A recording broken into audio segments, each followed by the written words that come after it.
Welcome back, ladies and gentlemen, to Players Prep powered by Scoreboard. Recap and review is the show. Last week, man, we talked about 7 AAA. We were down in Rutherford County talking to hosts of schools down there. I mean, how about the craziness, Mo, of that district itself over the weekend? We saw a couple of crazy shocker losses. Riverdale dropping a couple. Some crazy wins. Laverne getting a big win over the weekend. Laverne beat Blackman, their second district loss of the year. So that was a big game for them, and that was a place that we visited. So that was pretty cool to see. Wasn't Blackman at the top of the division too? Also? Yeah, Blackman's the defending AAA state champ. They were at the top of the district. Stewart's Creek had the 6'7" guard, Jalen Johnson, that Jeremy Moore was so concerned with, and they went and I'm not sure what he wound up with Saturday night, but obviously they went and got a couple of big wins last weekend. So Absolutely. Being on Players Prep is a good thing. Another thing I saw last week, Franklin playing Brentwood on the road, and it's one of those things where sometimes losing to a team can be a little more mental than physical at times if they've got that mental edge and they've beaten you for a while. Franklin hadn't beaten Brentwood since February of 2010, and they go on the road to Brentwood and beat them pretty. Not convincingly, but there was one play in the game. There was a player blocked a shot, goes in on the other side, and throws down a dunk. I didn't realize he had blocked the shot on the blocked other the shot on the other end, goes dunk, down, throws the dunk down, and that spurred a 16-2 run. Garrison Matthews, who is a Lipscomb Lipscomb University son. I think he finished up with 28 points in that win. Like you said, their first win over Brentwood since Garrison had been there. He had the game high scores as well. And then another team we talked about, Stewart's Creek, hits a last 14 seconds left. The score is tied, Stewart's Creek versus Siegel. And Stewart's Creek's senior, Jalen Fern, hits a 12-foot bank shot to end the game right at the last second. So those were two big things I noticed from last week. Another big win in 7 AAA. Smyrna and Oakland went double OT Friday night. Man. Smyrna pulled that one out. I watched the last of it on TV. Oakland had the big upset of Riverdale also on Saturday, didn't they? Yeah.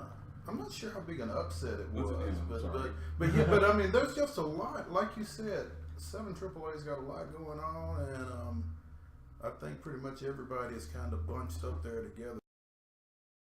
What can we look forward to this week? Well, Hillwood is, I think, a team to watch out in Nashville. They are 16-1 right now. They're 7-1 in 12 AAA, and they've won 13 in a row. Wow. Had a kid, Byron Dean, that went over 1,000 points a couple of weeks ago, a junior point guard. I think they're pretty backcourt oriented, but they've got a couple of big district games coming up this week. They've got McGavick at their place on Tuesday, and they go to Hunters Lane on Friday. They are tied in the district with Cane Ridge. They're 16-5 overall, 7-1 in the district as well. Cane Ridge has got Hillsborough coming to their place on Tuesday, and they go to Glencliff on Friday. So, a couple of teams to kind of watch there. I think they play each other maybe next Tuesday, but both of them have got some pretty tough district games coming up this week. A couple of teams to keep an eye on in 12 AAA. Also, Lipscomb Academy used to be David Lipscomb. I'm still kind of getting used to that. They have won 3 of their last 4 in 10 AA, so they're kind of on the come up right now. They've got Stratford. They go to Stratford on Tuesday, and they've got Martin Luther King on Friday at their place, trying to complete the season sweep in both those games. So there's a couple to watch, and one more. Brentwood Academy and Fayetteville both lost. We talked about them last week. They were both undefeated. They both lost last week, leaving Creekwood as the last team in Middle Tennessee, and I think one of 2 statewide that's undefeated. Creekwood's 19-0.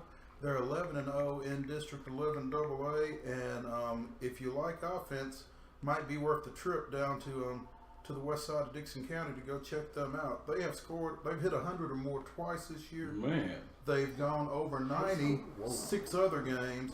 They're averaging 85.7 points a game. Tuesday night they go to Waverly, which is they're 16-5, 8-1 in that district. So that's going to go a long way toward deciding that 11 AA regular season championship probably. And then on Saturday they go out of district and they play at home against Harpeth. So like I said, if you don't mind a drive, going and checking out Creekwood, the Redhawks might not be a bad idea because they like to put a few points up. Fellas, tell the people out there how they can get to the app. You go to Google Play and iTunes Store. It's that easy. Download the app. It's free. Scorebird is the name of the app. And, well, hey, guys. Yeah. Speaking of Scorebird. Yeah, you hear us talking about Scorebird all the time. We right? just sneak in on you, The right? parent for Players Prep. This is Steve Andrews and Jason Damewood. They're ones that kind of make this thing happen. So, fellas, introduce yourselves and tell them what you do. Well, I'm Jason Damewood. Steve and I and a couple other guys founded the company. We wanted to find a much better way to follow high school sports live. So we developed the company, and away it went. Really, it's kind of a game changer from a standpoint is that we're the first one to give true up-to-date live scores.